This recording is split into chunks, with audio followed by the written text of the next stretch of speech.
அனைவருக்குமே வணக்கம். சற்று முன் கிடைத்திருக்கக்கூடிய ஒரு மிக மிக முக்கியமான செய்தி ஒன்று வெளியாகியுள்ளது.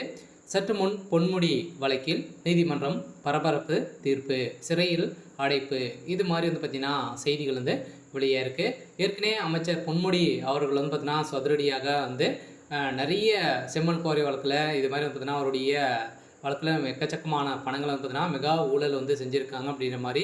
ஸோ நிறுவனம் இவருடைய மீதும் வழக்கு பதிவு செய்து நீதிமன்றம் ஏற்கனவே பார்த்திங்கன்னா போன வருடம் இவருக்கு 7 ஆண்டுகள் 3 ஆண்டுகள் பார்த்திங்கன்னா சிறை தண்டனை விதித்து அவருடைய மனைவிக்கும் விதித்து இருவருக்குமே பார்த்திங்கன்னா உத்தரவிட்டு இருந்த நிலையில் இவருடைய வயதுகள் காரணமாக இப்போ அதிரடியாக இவருக்கு பார்த்திங்கன்னா பொன்முடி அவர்கள் இந்த உத்தரவு நிராகரிக்கப்பட்டது.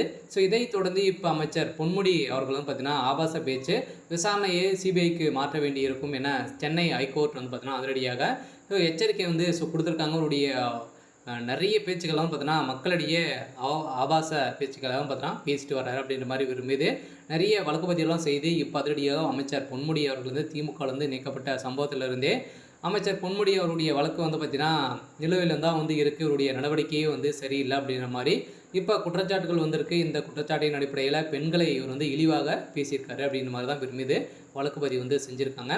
ஸோ இதை பற்றி இந்த வீடியோவில் நம்ம முழுமையாக பார்க்கலாம். ஸோ அதுக்கு முன்னாடி நம்ம சேனலுக்கு இப்போ தான் நீங்கள் முதல் முறையாக வந்திருக்கீங்க அப்படின்னா மறக்காமல் நம்மளுடைய சேனலை சப்ஸ்கிரைப் பண்ணி சப்போர்ட் பண்ணுங்கள். ஸோ வாங்க வீடியோக்குள்ளே போகலாம். ஸோ பார்த்தீங்கன்னா அமைச்சர் பொன்முடி அவருடைய வழக்கில் நீதிமன்றம் ஒரு பரபரப்பான தீர்ப்பு வழங்கியிருக்காங்க. சொல்ல பார்த்தீங்கன்னா சென்னை நீதிமன்றம் அதிரடியாக எச்சரிக்கை கொடுத்துருக்காங்க. சொல்ல பார்த்தீங்கன்னா அவர் விசாரணைக்கு வரலை அப்படின்னா இவருடைய வழக்கு சிபிஐக்கு மாற்ற வேண்டியது இருக்கும் அப்படின்ற மாதிரி இவர் எச்சரிக்கை கொடுத்துருக்காங்க.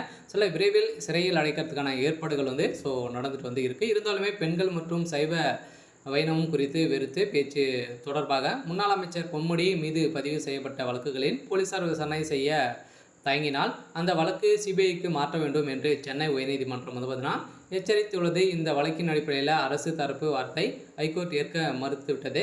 ஸோ இதன் அடிப்படையில் கடந்த ஏப்ரல் மாதம் தந்தை பெரியார் திராவிட கழகம் சார்பில் நடத்தப்பட்ட நிகழ்ச்சியில் அப்போது வனத்துறை அமைச்சராக இருந்த பொன்முடி கலந்து கொண்டிருந்த போது அப்போது அவர் மலை மாது குறித்து சில கருத்துக்களை கூறியிருந்தார். மேலும் சைவம் வைணவம் குறித்தும் சில மோசமான ஒப்புதல்கள் ஆபாச பேச்சுகளை பார்த்தீங்கன்னா பேசியிருந்தார். ஸோ இதன் அடிப்படையில் இந்த பேச்சின் அடிப்படையில் அவரது பேச்சு அதே போதே மிகவும் பெரியதளவில் சர்ச்சையானது. பல்வேறு தரப்பினரும் பொன்முடி பேச்சுக்கு எதிர்ப்புகள் தெரிவித்திருந்த நிலையில் இந்த பேச்சின் கண்டனத்தின் அடிப்படையில் தான் இப்போ இவர் மீது நிறைய வழக்கு பதிவுகள்லாம் வந்திருக்கு. இந்த வழக்கு பதிவின் அடிப்படையில் பொன்முடிக்கு எதிராக நடவடிக்கை எடுக்க கோரி தாமதமாக விசாரணைக்கு எடுக்கப்பட்ட வழக்கு.